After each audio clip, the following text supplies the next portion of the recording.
ನೀನು ಅದೇ ಮಾಡುವುದು ಹೋಗಿ ನೋಡು. ನನ್ನ ಅಭಿನಯ ಇಲ್ಲ ಮಾತಾಡೋ ಹಾಗೆ ಅನುಷ್ಠಾನ ಭೋಗ್ಯ ಸಿಕ್ಕಿದ್ಯಾ ಗಾಡಲ್ಲಿ ಹುಟ್ಟಿದ್ದೀರಿ ನೀನು ಹೊರಗೆ ಹೋದ್ರೆ ಕಾಣ್ತದೆ ನಿನ್ನ ಹೋಗಿ ಅಲ್ಲಿ ನನ್ನ ಹೋಗಿ ಕೈ ಹಾಕ್ಬೇಡ ವಿಷಯ ಉಂಟು ಗಾಡಲ್ಲಿ ಹುಟ್ಟಿದ್ದೀರಿ ಒಂದು ದಿನ ಆದ್ರೂ ಹೊಟ್ಟೆ ತುಂಬ ಊಟ ಇಲ್ಲ ಗಾಡಲ್ಲಿ ಬಿದ್ದಂತ ತರಕಾರಿಯ ಒಳದ ಹಣ್ಣ ಒಳಗೂ ನೀರ ಕುಡಿದು ತಿಂದು ಬದುಕುವಂತವರು ನೀವು ಹಣ ಮರ ಕಟ್ಟವರಲ್ಲದೆ ಮತ್ತೆ ಎಂತಾರೆ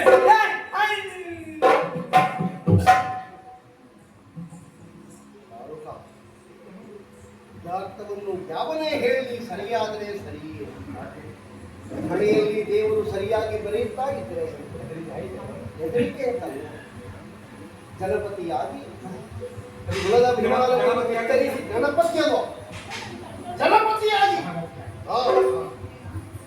ವಿಸ್ತೀರ್ಣವಾದಂತಹ ವಿಶ್ವವನ್ನು ಗೆಲ್ಲುವುದರ ಮೂಲಕವಾಗಿ ಚಕ್ರವರ್ತಿ ಸ್ಥಾನವನ್ನು ನಡೆದಿದಂತಹ ನಮ್ಮ ಅಪ್ಪ ಪಾಂಡು ಚಕ್ರವರ್ತಿ ನಮಗೆ ಜನ್ಮ ಕೊಟ್ಟಂತಹ ತಂದೆಯಾದರೂ ನಾವು ಕಾಡಿನಲ್ಲಿ ಬೆಳೆಯಬೇಕಾದ ಪರಿಸ್ಥಿತಿ ಒಂದರ್ಥದಲ್ಲಿ ಭಾಗ್ಯವಿದೆ.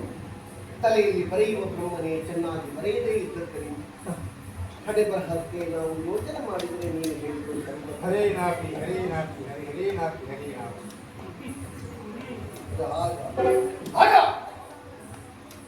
ಲಲಾಟ ಲಿಖಿತ ರೇಖಾ ಪರಿಮಾಷ್ಟುಕೆಂಬ ಶಕ್ಯತೆ ಹರೇಣಾಪಿ ಹರಿಣಾಪಿ ಹಾಗೆ ಒಂದು ವಾಕ್ಯ ಸರಿ. ನಾನು ಹೇಳಿದ್ದು ಸರಿಯಲ್ಲ ಹೇಳಿದ್ದು ಪೂರ್ತಿ ಸರಿಯಲ್ಲ, ಒಂದು ವಾಕ್ಯ ಸರಿ, ವಿಷಯ ಸರಿಯಲ್ಲ. ಅದಕ್ಕೆ ಮಾರ್ಮಿಕವಾಗಿ ಯೋಚನೆ ಮಾಡುವಾಗ ನಿಮ್ಮಂತವ ಹೇಳಿದ್ದು ಅರ್ಥ ಉಂಟಲ್ಲ. ಅದೇ ಹಣೆ ಬರಹ ಇಲ್ಲದೆ ಇದ್ದವು ಪಾಂಡವರು ಹಣೆ ಬರಹ ಸರಿ ಇಟ್ಟಿದ್ರೆ ಹೀಗೆಲ್ಲ ತಿಂದುಕೊಂಡಿದ್ದೆ ವಿಷಯ ಹೌದಲ್ಲ. ನೀನು ಎರಡನೇ ವಾಕ್ಯ ಅಂತಂದ್ರೆ ಹೇಳು. ಎರಡನೇ ವಾಕ್ಯ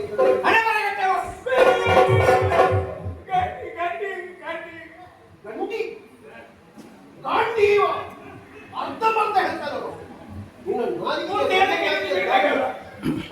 ನಾಲಿಗೆ ಒಳ್ಳೆ ಜಾತಿಯ ತಲೆ ಮೆಟ್ಟಿ ಸುಳ್ಳು ಹೇಳ್ತೇನೆ ನಾನು. ಆ ಪ್ರಕರಣ ಮಾಡಿಕೋ. ಏನು ಮಾನ ಬಿಟ್ಟದ್ದು? 5 ಮಂದಿ ಒಬ್ಬರು ಹೆಂಡತಿಲ್ಲ ಪಂಚವಳ್ಳಿ ಪಂಚವಳ್ಳಿಯಲ್ಲ ನಾಗವಲ್ಲಿ ಪಂಚವಳ್ಳಿ ಪಂಚವಳ್ಳಿ ಪಾಂಚಾಲೆ ಪಾಂಚಾಲೆ ಅವಳ ಅವಳ ಕೂದಲಿಗೆ ಕೂದಲಿಗೆ ಮುಡಿಗೆ ಸಿರಿ ಮುಡಿಗೆ ಎಂಟರಾಗಿ ಒಂದು ಕೈ ಹಾಕಿ ದರ ದರ ಇಂಥದಾದ್ರೂ ಒಂದು ಕೈ ಹಾಕಿದ್ದಲ್ಲ. ಋಷ್ಯಾಸನ ಎನ್ನುವಂತಹ ದುಷ್ಟ ನಮ್ಮ ಹೆಂಡತಿಯ ಸೀರೆಯ ಸರಿಗೆ ಕೈ ಹಾಕುವಾಗ ಅದಕ್ಕೆ ನಿನಗೆ ಎದುರುವಾಗ್ತದೆ. ಋಷ್ಯಾಸನ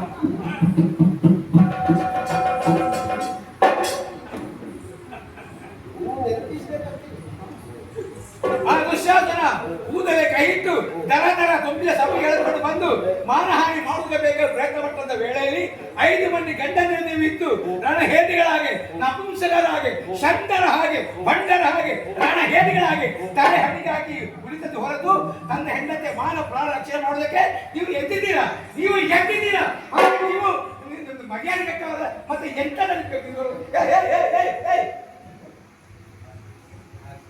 ಕುಂಟನಾಗಲಿ ಕುರುಡನಾಗಲಿ ತನ್ನ ಹೆಂಡತಿಯ ಮಾನರಕ್ಷಣೆಯಲ್ಲಿ ಶಕ್ತಿ ಮೀರಿ ಅದು ವಿಷಯ. ಎಷ್ಟು ಏನೆಲ್ಲ ಇತ್ತು ಯಾವುದಿದ್ರು ಹಣದಿಯ ಸೀರೆಯ ಸರಿಯಾದ ಕೈ ಹಾಕುವಾಗ 6ನೆಯ ಲೋಕವನ್ನು ಬಿಡಿಸಬೇಕಾದ ಬರಲಿಲ್ವಾ? ಧರ್ಮನಿಬದ್ಧರಾಗಿ ಧರ್ಮಪ್ರಭುವಾದಂತಹ ಯುಧಿಷ್ಠಿರ ಭೂಪತಿಯ ಮಾತಿಗೆ ಕಟ್ಟುನಿಟ್ಟವರು. ಇನ್ನಂತವರೆಲ್ಲ ಹೇಳ್ತಾರೆ ಮರ್ಯಾದೆ ಬಿಟ್ಟವರು ಆಗಲಿ. ಆ ವಾಕ್ಯ ನೀನುಂಟಲ್ಲ ಕೆಲವರೆಲ್ಲ ಹೇಳಿದ್ದಾರೆ. ನೀನೊಬ್ಬರಿಗೆ ಶಿಕ್ಷೆ ಕೊಟ್ಟರೆ ಬಾಕಿದ್ದವರೆಲ್ಲ ಹೇಳಿದ್ದಕ್ಕೆ ಏನು ಮಾಡುವುದು? ಮರ್ಯಾದ ಪುರುಷೋತ್ತಮನಾದಂತಹ ಶ್ರೀರಾಮಚಂದ್ರ ಹೇಳಿದರು, ಹೆಂಡತಿಯಲ್ಲಿ ಕರಿಕಲೆಯನ್ನು ಹುಡುಕಿದವರಿಗೆ ನಾವು ಶಿಕ್ಷೆ ಕೊಟ್ಟರೆ ಹೇಳದೆ ಮೌನವಾಗಿ ಅದೇ ಹೋದನ್ನು ತಪ್ಪಿಕೊಂಡವರಿಗೆ ನಾವೇನು ಮಾಡ್ತೀವಿ? ಈ ಪ್ರಪಂಚದಲ್ಲಿ ಹೆಣ್ಣಿಗೆ ಯಾವ ಸ್ಥಾನ ಮಾನ ಕೊಟ್ಟಿದ್ದಾರೆ ನಿಮಗೆ ಗೊತ್ತಿದ್ದಾನ? ಹೆಣ್ಣಂದ್ರೆ ಏನು? ಕ್ಷಮೆಯ ದೈತ್ರಿ, ಯಂತ್ರ ನಾಗೆಂದು ಪೂಜೆಂತೆ ರಮಂತೆ ಮಂತ್ರ ದೇವತೆ.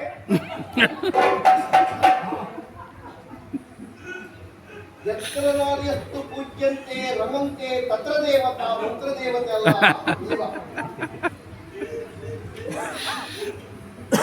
ನೀವು ಇನ್ನೊಂದಕ್ಕೆ ಮಂತ್ರದೇವತೆಯೂ ಸೇರ್ಪಡೆ ಮಾಡಿ ಇದ್ದವರೆಲ್ಲ ಮಂತ್ರದೇವತೆ ಹೆಸರು ಎಂತದ ಮಂತ್ರದೇವತೆ ನಿಮ್ಮ ಜಾಗದಲ್ಲಿ ಉಂಟಾದು ಉಳಿದರೂ ಸರಿ ಉಂಟಲ್ಲ ಅದೇ ಒಂದು ಸ್ವಲ್ಪ ತಪ್ಪಿತ್ತಪ್ಪ ಸ್ವಲ್ಪ ತಪ್ಪಿದ್ರೆ ಅರ್ಥ ಬೇಡ ಇನ್ನು ಅರ್ಥ ನನಗೆ ಅರ್ಥ ಬಗ್ಗೆ ವಿಮರ್ಶೆ ಮಾಡುದು ಬೇಡ ಮುಗಿಲಿಲ್ಲ ಮತ್ತೆ ಇನ್ನೊಂದುಂಟು ಏನು? ಮಾನ ಬಿಟ್ಟವ ಮಾನದ ಬಗ್ಗೆ ಮಾತಾಡ ನಾನು ಶುದ್ಧರು. ಎಲ್ಲಿ ನಾನು ಯಾವ ಕಾಲಕ್ಕೂ ಬಿಟ್ಟಿರಿ. ಎಲ್ಲಿ ನೀನು ಯಾವ ವೇಷ ಎಲ್ಲ ಮಾಡ್ತೀವಿ ಪುಣ್ಯಾರ ಯಾವ ವೇಷ ಎಲ್ಲ ಮಾಡ್ತೀವಿ ಸ್ವಂತಕ್ಕೆ ಕೈ ಕೊಡುತ್ತೇವೆ ವೇಷ ಮಾಡುವುದು ಉದರ ನಿಮಿತ್ತ ಉಕ್ಕುತ ವೇಷ ಅದು ಗೊತ್ತು ನನಗೆ ಮತ್ತೆ ನಿನ್ನ ವೇಷ ನೋಡಿದ್ರೆ ಇದೆಲ್ಲ ನಿಂದು ಸ್ವಂತವ ಅಲ್ಲ. ಯಾರ್ಯಾರೋ ತೆಗೆದುಕೊಂಡನ್ನೆಲ್ಲ ಸಿಕ್ಕಿದಲ್ಲಿಗೆಲ್ಲ ಕಟ್ಟಿಕೊಂಡು ಬಂದಿದ್ದೇನೆ ಯಾಕೆ ನನಗೆ ಬೇರೆ ಪ್ರಸಂಗದಲ್ಲಿ ಕಟ್ಟಲಿಕ್ಕೆ ಸಿಕ್ಕುವುದಿಲ್ಲ ಗೊತ್ತಾಗ್ತದೆ ನನಗೆ ಹಾ. ಅಂದ್ರೆ ಆ ಒಂದು ಸುಭದ್ರಾ ಕಲ್ಯಾಣ ಪ್ರಕರಣದ ನೆನಪು ಮಾಡು ಸುಭದ್ರಾ ಕಲ್ಯಾಣ ನನ್ನ ಹೆಂಡತಿಯೊಟ್ಟಿಗೆ ನನಗೆ ಮದುವೆ ನಿನಗೆ ಹೆಂಡತಿ ಆದ ಯಾವಾಗಲೋ ಮತ್ತೆ ಯಾರ ಹೆಂಡತಿ ಆಗಲ್ಲ ನಾನು ಪ್ರೀತಿಸಿ ಪ್ರೇಮಿಸಿ ಮದುವೆಯಾದ ಅದಾದ್ಮೇಲೆ ಮದುವೆ ಆಗುವುದಕ್ಕಿಂತ ಮೊದಲೇ ಅವಳು ನನಗೆ ನಾನು ಅವಳಿಗೆ ಅಂತ ತೀರ್ಮಾನ ಆಗಿದೆ ಹೇಳಿದ ಮಾತಕ್ಕೆ ಮದುವೆ ಆಗುವುದಿಲ್ಲ ರೈವತಕ ಪರ್ವತದ ಜಾತ್ರೆಯ ಸಮಯದಲ್ಲಿ ನಾನು ಅವಳನ್ನು ಕಂಡಿದ್ದೆ ಅವಳು ನನ್ನನ್ನು ನೋಡಿದ್ದು ಮೊದಲು ನಡೆಯಿತು ನೋಡಿದ್ರೆ ನೋಟಗಳೆರಡು ಮುಂದಾಗಿ ಇದನ್ನು ಎಲ್ಲರೂ ನೋಡಿ ನಾನು ಅವಳಿಗೆ ಗಂಡ ಅಂತ ಒಂದು ಅದಾದಲ್ಲಿ ತೀರ್ಮಾನ ಆಗಿದೆ ಅದು ಬಿಟ್ಟು ನಾನು ಎರಡನೇ ಅಧ್ಯಾಯದ ಬಗ್ಗೆ ಹೇಳ್ತಾ ಇದ್ದೇನೆ ಮದುವೆ ಬಗ್ಗೆ ಮಾಸ್ಕ್ ಗಂಡ ಅಂತ ನೀನು ಇದನ್ನೆಲ್ಲ ಬೆಚ್ಚಿ ಆ ಗಂಟ ಕಟ್ಟಿಕೊಂಡು ದುಡ್ಡು ಕಟ್ಟಿಕೊಂಡು ಬೀಸ ಕಟ್ಟಿಕೊಂಡು ಎರಡು ಹೀಗೆ ಹಿಡಿದು ನೆತ್ತಿಗೆ ಗುಚ್ಚಿದ್ರೆ ಉಂಟಲ್ಲ ಸನ್ಯಾಸಿ ಸನ್ಯಾಸಿ ಅರ್ಜುನ ಸನ್ಯಾಸಿ ನಾನು ಗಟ್ಟ ಕಟ್ಟಿ ಅದೆಂತದ್ದು ನಾನು ದುಡ್ಡು ಕಟ್ಟಿದ್ದ ಅದೆಂತದ್ದು ಬೆಳೆದದ್ದನ್ನು ಹೆಂಗೆ ಬೆಳೆದದ್ದು ಗಟ್ಟ ತೆಗೆಯದೇ ಇದ್ರೆ ನಾಳೆ ನಿನಗೊಂದು ತಿಂಗಳಾದ್ರೆ ಬರ್ತದೆ ನಾನು 7-8 ತಿಂಗಳಿನಿಂದ ತೀರ್ಥಯಾತ್ರೆಯಲ್ಲಿ ಇರುವ ಕಾರಣ ಬೆಳೆದ ಗಡ್ಡವನ್ನು ತೆಗೆಯದೇ ಇದ್ದರೆ ನೀನು ಗಡ್ಡ ಕಟ್ಟಿ ಬಂದವ ಅಂತ ಹೇಳ್ತೀಯಲ್ಲ ಸದ್ವೇಷವಾದ ಅವರು ಜಾಹೀರಾತು ಮಾಡಿ ಸುಭದ್ರ ಕಲ್ಯಾಣಕ್ಕೆ ಬೇಕಾಗಿ ನಾವು ವ್ಯವಸ್ಥೆ ಮಾಡಿಕೊಂಡು ಯಾರು ಗೊತ್ತಿರ ಅಲ್ವೋ ಮುಟ್ಟ ಬಟ್ಟೆ ಬಣ್ಣ ಹೋಗಿ ಹೋಗಿ ಕಾಷಾಯ ಬಣ್ಣಕ್ಕೆ ತಿರುಗಿದ್ದದು ಎಲ್ಲ ಗೊತ್ತು ನನಗೆ ಅಲ್ಲಿ ಬಂದು ಕುಳಿತು ಸುಭದ್ರ ಕಲ್ಯಾಣವಾಗುತ್ತದೆ ವೇಳೆಯಲ್ಲಿ ಸುಭದ್ರೆಯನ್ನು ಕಲ್ಯಾಣ ಮಾಡಿಕೊಟ್ಟವ ಕೃಷ್ಣ ಹೌದು ಗಲಾಟೆ ಜೋರಾಗುವ ಸಂದರ್ಭ ಬಂತು ಆಗ ಕೃಷ್ಣ ಕರೆದು ಹೇಳಿದ್ದು ದಾರುಕೇಶ್ವರವರೇ ದಾರುಕೇಶ್ವರವರು ಅವನಾದ್ರೂ ನನಗೆ ಹಾಗೆ ಮಾತಾಡ್ತಾನೆ ದಾರುಕ ಸೇರಿಸಿದ್ದಾರೆ ಮರ್ಯಾದೆಯ ಪ್ರಶ್ನೆ ಈಗ ಮರ್ಯಾದೆ ಹೋಗುವ ಕಾಲ ಬಂದಿದೆ ಎಲ್ಲರೂ ಜಾಗ ಬರೆದು ಈ ಕ್ಷಣವೇ ರಥದಲ್ಲಿ ಕುಳಿಸಿಕೊಂಡು ಅರ್ಜುನ ಮತ್ತು ಸುಭದ್ರೆಯನ್ನು ಗಡಿ ದಾಟಿಸಬೇಕು ಇಷ್ಟು ನೀನು ಮಾಡುತ್ತ ಅದಕ್ಕೆ ಬೇಕಾಗಿ ನಿಮ್ಮನ್ನು ಗಡಿ ದಾಟಿಸಿಕೊಂಡು ಹೋದವ ನಾನು ಆ ಉಪಕಾರ ಒಂದು ಪ್ರಸಂಗ ಪಠ್ಯದಲ್ಲಿ ನಿನಗೆ ಬೇಕಾದಷ್ಟೇ ಓದಿದ್ರೆ ಸಾಲ ಅದರ ಕೊನೆಯ ಪುಟದಲ್ಲಿ ಬಲರಾಮನಿಗೂ ಕೃಷ್ಣನಿಗೂ ಸಂಭಾಷಣೆ ನಡೆದಿದೆ ಮೊದಲ ಪುಟಕ್ಕೂ ಒಂದೇ ಪುಟಕ್ಕೂ ಇದೆಲ್ಲ ಬಾಯ್ಪಾಠ ಮಾಡ್ಲಿಕ್ಕೆ ಆಗ್ತದಲ್ಲ ನಿನಗೆ ಇಲ್ಲಿ ಬಾ ಎಂತದ್ದು ಬಲರಾಮ ಕೋಪದಿಂದ ಹೇಳುವಾಗ ಕೃಷ್ಣ ಕೆಲವು ವಾಕ್ಯಗಳನ್ನು ಹೇಳಿ ಬಲರಾಮನನ್ನು ಸಮಾಧಾನ ಮಾಡಿದಲ್ಲ ಹೌದು ನೋಡಿ ಆ ಪುಟ್ಟ ಹೇಳು ಹೇಳ ಹೆಟ್ಟ ಗಣಗಂಪ ಸಗಣಿ ಮಂಜ ಹೇಳ ಬಲರಾಮ ಹೇಳಿದ ಮಾತು ಕೃಷ್ಣನಿಗೆ ಬಲರಾಮ ಹೂವಾಚ ಬಲರಾಮ ಹೂವಾಚ ಗೊತ್ತುಂಟು ನನಗೆ ಕೃಷ್ಣ ಹೂವಾಚ ಏನು ಹೇಳು ಬಲರಾಮ ಹೇಳಿದ್ದು ಕೃಷ್ಣ ಕೇಳಿದ್ದು ಅವರ ವಿಷಯ ನಮಗೆ ಯಾರ್ಯಾರು ನಿನಗೆ ಗೊತ್ತಿಲ್ಲದೆ ಇದ್ರೆ ತಿಳ್ಕೊಳ್ಳಿ ಈ ಕಾಲದಲ್ಲಿ ನಾವು ಹೆಣ್ಣನ್ನು ವಿಕ್ರಯ ಮಾಡುವಂತಹ ವಂಶದಲ್ಲಿ ಹುಟ್ಟಿಕೊಂಡವರು ನಮ್ಮ ಸುಭದ್ರೆಯನ್ನು ಮತ್ತೊಬ್ಬನಿಗೆ ವಿಕ್ರಯಿಸಿದ್ರೆ ನಮ್ಮ ತನ ಎನ್ನುವುದು ಪ್ರಪಂಚದಲ್ಲಿ ಸ್ಥಾಯಿಯಾಗಿ ಉಳಿಯುವುದಕ್ಕೆ ಸಾಧ್ಯ ಇದೆ ಒಬ್ಬ ಕ್ಷತ್ರಿಯ ಜಾತಿ ಕ್ಷತ್ರಿಯ ನಮ್ಮ ಹೆಣ್ಣನ್ನು ಎತ್ತಿಕೊಂಡು ಹೋದಾದ್ರು ಅಪಹರಿಸಿದ್ದಾದ್ರು ಸೇರಬೇಕಾದಲ್ಲಿಗೆ ಸೇರಿಸಲ್ಲ ಪಾಂಡವರು ಅನ್ಯರಲ್ಲ ನಮಗೆ ಬಹಳ ಬೇಕಾದವರು ಚಂದ್ರವಂಶ ವರಿಷ್ಠನಾಗಿರುವಂತಹ ಪಾರ್ಥ ಮಹಾಶಯನ ಕೈ ಹಿಡಿದು ನಮ್ಮ ಸುಭದ್ರೆ ಪುಣ್ಯ ಮಾಡಿದಳು ಇಂತಹ ಸಮಾಧಾನದ ವಾಕ್ಯವನ್ನು ಹೇಳಿದ್ದರೆ ಕೃಷ್ಣ ವಾಕ್ಯಕ್ಕೆ ಬಲರಾಮ ತಣ್ಣಗಾಲ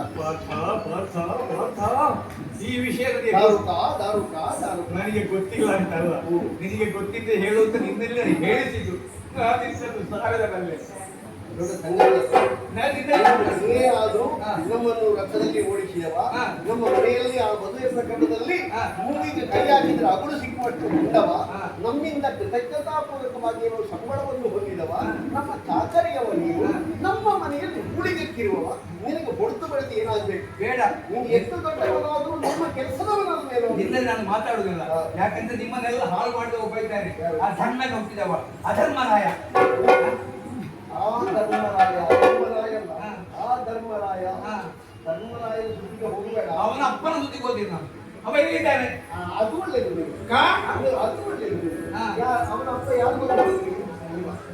ಯಾರು ಯಮನ ಒಬ್ಬ ಪಾಂಡು ಹಾ.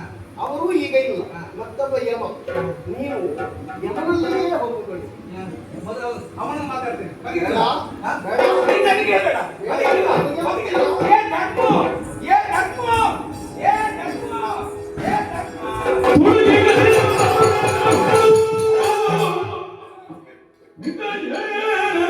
ಹಳವೆ ಬಾಗಿಲ ಸಲಗ ಬಿಟ್ಟೋಡಿದರು ಬೀದಿಯಲ್ಲಿ. ಭೀಮಣ್ಣ, ಜೀವ ಬಿಡುವ, ಜೀವ ಬಿಡುವ. ನಾನ್ಯಾಕೆ ಜೀವ ಬಿಡಬೇಕು? ನನ್ನ ಜೀವ ಈಗ ತೆಗೆಯುತ್ತೇನೆ. ಏನೋ ಬಡವ, ಅರ್ಜುನನಲ್ಲಿ ಎರಡು ಮಾತನಾಡಿ ಹೋದಾನು ಅಂತ ತಿಳಿದರೆ ಏನು ಮಾಡಿಬಿಟ್ಟೆ ನೀನು? ನಮ್ಮಣ್ಣನ ಧರ್ಮವೃತ್ತಿಯ ಸೆರಗಿಗೆ ಕೈ ಹಾಕಿದೆಯಲ್ಲ, ನಮ್ಮಣ್ಣನ ಶಲ್ಯಕ್ಕೆ ಕೈ ಹಾಕುವಷ್ಟು ಬೆಳೆದೆಯ? ಎಲ್ಲಿಯ ಬಂಡಿ ಆಡಿಸುವವ, ಎಲ್ಲಿಯ ಅರಸು ಮಕ್ಕಳು? ನಾವೆಲ್ಲಿದ್ದರೂ ರಾಜಕುಮಾರರೇ. ನೀನು ನಮ್ಮ ಸಂಬಳದ ಆಳು. ಹೇಳಿದಷ್ಟನ್ನು ಮಾಡಿ ಕೊಟ್ಟಷ್ಟನ್ನು ತೆಗೆದುಕೊಂಡು ಹೋಗುವ ಚಾಕರಿಯವ. ಬೆಳವನಿಗೆ ಆಕಾಶ ಏರುವ ಆಸೆ ಬೇಡ. ಇಗೋ, ಇರುವುದಿಲ್ಲ. ಅಜ್ಜಿ, ಅಜ್ಜಿ, ಅಜ್ಜಿ, ಅಜ್ಜಿ. ಅದನ್ನು ನಾವು ನಿರಾಕರಿಸಿದ್ದೇವೆ. ಅಜ್ಜಿ. ನಾವು ನಿರಾಕರಿಸಿದ್ದೇವೆ. ಭೀಮಣ್ಣ ಹೊಡಿತಾರೆ ಮಗ. ಅರ್ಜುನ ದೇವರನ್ನ ಹೊಡಿತಾನೆ. ದೇವ ಆ, ಅದನ್ನು ನೋಡುವಾಗ ನಿಮಗೆ ಏನು ಕಾಣ್ತಾನೆ? ಅದನ್ನು ಅದೊಂದು ಪಶುವಿನ ಹಾಗೆ ಕಾಣುವುದಿಲ್ಲ. ಹೌದೌದು. ನೀನು ಅಲ್ಲಿ ಇಲ್ಲಿ ಗಲಾಟೆ ನೋಡ್ಲಿಲ್ವಾ? ಹಾ, ಪ್ರಾಣಿಗಳ ಮೇಲೆ ದಯ ಇರಲಿ, ಪ್ರಾಣಿಗಳ ಮೇಲೆ ದಯ ಇರಲಿ. ನೀವು ಹೋಗ್ಲಿಲ್ವಾ? ಓದಿದ್ದೇನೆ. ಒಳ್ಳೆಯದನ್ನು ನನ್ನನ್ನು ಉಪಯೋಗಿಸಿ ಹಾ, ಅವರಿಗೆ ನಾವು ತಿಳಿಯುವುದು. ಅವರಿಗೆ ಈಗ ಒಂದು ನಮ್ಮ ಕಡೆಯಿಂದ ಸನ್ಮಾನ ಆಗಬೇಕು. ಆದರೆ ಹೇಳಿದ ಓದೇನು ಇದ್ದೇವೆ, ಉತ್ತರ ಬೇಕು ಅಂತ. ಆ ಓಲೆಯ ಬಗ್ಗೆ ನೀನು ನೋಡಲು, ಆ ಓಲೆಯ ಬಗ್ಗೆ ತಂದವನ ಓಲೆ ಎಲ್ಲಿಗೆ ಕಟ್ಟುವುದು?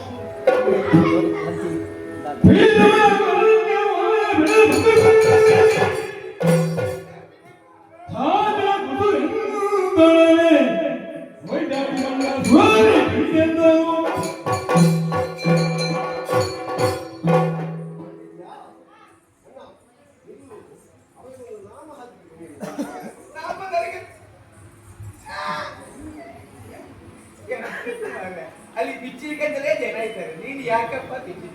ಅವ ಯಾರ್ಯಾರದ್ದನ್ನೆಲ್ಲ ಕಟ್ಟಿಕೊಡು. ಏನಂತ ಮಾಡಿ ಮುಚ್ಚಿ ತೆಗೆಯುವುದು ಕಷ್ಟ. ಹೀಗೆ. ಸಮ, ಸಮ. ತೆರಿಗೆ ಪ್ರಸಾದ.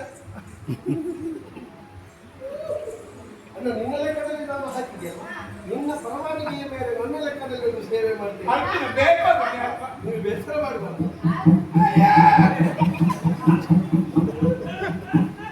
ಇನ್ನು ನಾನಿದ್ದ ಊರಿಗೆ ಈ ವರ್ಷ ಇಲ್ಲೇ ಬರಲಿಕ್ಕಿಲ್ಲ. ಲಾಗುಸ. ಓ, ಆಮೇಲೆ ಕೇಳೋಣ ಯಾರು ಕಳಿಸಿದ್ದು ಅಂತ ಕೇಳ. ಯಾರು ಕಲಿಸಿದ್ದು? ಕೃಷ್ಣದೇವರು ಕರೆದ್ರು. ಓಹೋ, ಇನ್ನು ಹೋಗಿ ಆ ಗೋವರ್ಧನಿಗೆ ಹೇಳು. ಅವನು ಕೃಷ್ಣನಲ್ಲ. ಹೌದು, ಅವನು ಕೃಷ್ಣನೇ. ಏ, ಅವನಪ್ಪ ವಸುದೇವನೂ ಅಲ್ಲ. ಅಪ್ಪನ ಮದುವೆ ಮಾಡ್ಲಿಕ್ಕೆ ಹೌದು. ನನ್ನ ವಾಕ್ಯ ಮುಂದುವರಿಸಲಿಕ್ಕೆ ಬಿಡು. ಅವನನ್ನ ಬಲರಾಮನೂ ಅಲ್ಲ. ಅವ್ರ ಅಣ್ಣ ಬೇರೆ ಇಲ್ಲ ಅವರು. ಏ, ಅವನಮ್ಮ ದೇವಕಿಯೂ ಅಲ್ಲ. ಆ ಶಂಭುವೇ ಬಂದರು. ನಾವೈವರು ಬೆದರುವವರಲ್ಲ. ನಾವೈವರು ಏಕಮತವನ್ನು ಹೊಂದಿದ್ದೇವೆ. ಅಚ್ಚುತಲಿಗೆ ಹೆದರಿ ಗಯನನ್ನು ಬಿಟ್ಟು ಕೊಡುವ ಮಾತೇ ಇಲ್ಲ. ಇಲ್ಲ, ಇಲ್ಲ. ಹೋಗು, ನಡೆ, ಅಧಮ. ಅಣ್ಣ, ಇನ್ನೊಂದು ವಿಷಯ ಉಂಟು. ಹ. ಯಾವ ಯಾವ ರೀತಿಯ ಸನ್ಮಾನಗಳು ಉಂಟಪ್ಪ. ಇದೆಲ್ಲ ಒಂದೊಂದೇ ಜಾತ. ಯಾರು ಹಾಗೆ ನೀನು ಮಾಡಿ. ನಾನು ಕೃಷ್ಣನ ಹತ್ರ ಹೇಳಿದ್ದೇನೆ, ಹೋದ ಹಾಗೆ ಬರುವುದಿಲ್ಲ ಅಂತ. ಅಣ್ಣ, ಇದನ್ನು ಎತ್ತಿಯವನ ಹೆಗಲಿಗೆ ಹಾಕಿ.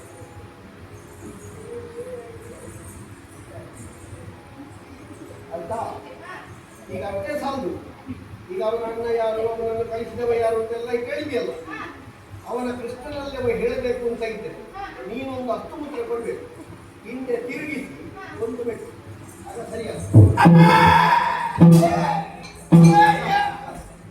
ಇನ್ನು ಇದನ್ನು ಹಿಡಿ ಹೋಗುವ. ಇನ್ನೆಲ್ಲ ಆಯ್ತಲ್ಲ, ಸಾಕು. ಇನ್ನು ಬೇಕಾದ್ರೆ ಬರುವ. ಆಯ್ತಾ? ಬಡಿ, ಬಡಿ. ಬಿಳಿ ಮೂಲ. ಅದು ಬಿಳಿ ಊರಲ್ಲ, ಮೂರು ಬಿಡಿ.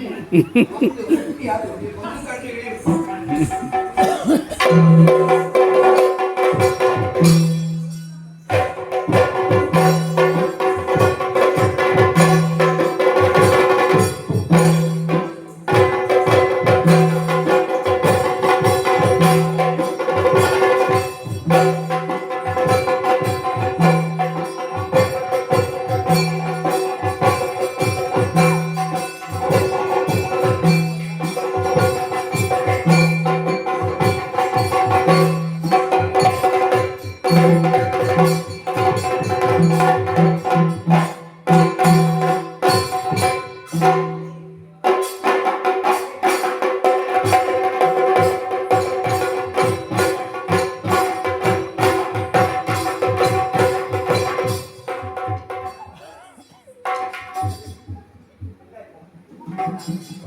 ನಿನಗೂ ಅಷ್ಟು ಉಂಟಲ್ವ? ಅಲ್ಲ ಆವತ್ತೆಲ್ಲ ಬಡಿಲಿಕ್ಕೆ ಇಷ್ಟೇ ನಿನಗೆ ತಪ್ಪಿದೆ ಯಾವ ಬಗೆಯ ಅದು? ಮಾಡ್ತಾರೆ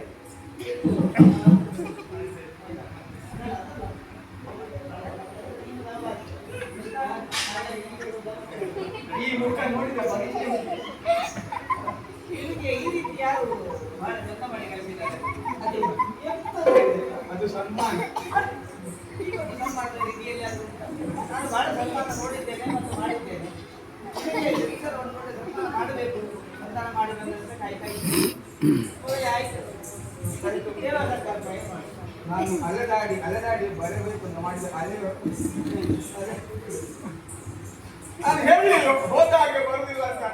ನನ್ನನ್ನು ಈ ರೀತಿ ಮಾಡಬೇಕು ಅಂತ ಅದಕ್ಕೆ ಬೇಕಾಗಿ ನನ್ನನ್ನು ಇಲ್ಲಿಗೆ ಕರೆಸಿದ್ದು ನಾನು. ಅಲ್ಲ ಕರೆಸಿದ್ದವ್ರು ನಾನು ಕರೆಯಿಂದ ನೀ ಬರ್ತೀಯಾ ಅಲ್ಲ ನಿನ್ನ ಸೇವೆ ಇನ್ನು ಮುಂದೆ ಇದೆ ನಮ್ದು ಸೇವೆ ಇವತ್ತಿನ ಆಯ್ತು. ಏನಾಯ್ತು ಆ ಜೀವ ಮಾಡ ಭಯಂಕರ ಅದಿಲ್ಲ ಎಷ್ಟನ ಪರ್ಸೆಂಟೇಜ್ ಎಲ್ಲ ಅಲ್ಲಿ ವಾಕ್ಯ ಭಯಂಕರ ಮತ್ತೆ ಹಾಗೆ ಯೋಚನೆ ಮಾಡ್ಬೋದು ಏನಂತ ಈಗ ಅದು ನೀವು ಡಯಲ್ ನೋಡ್ಕೊಂಡು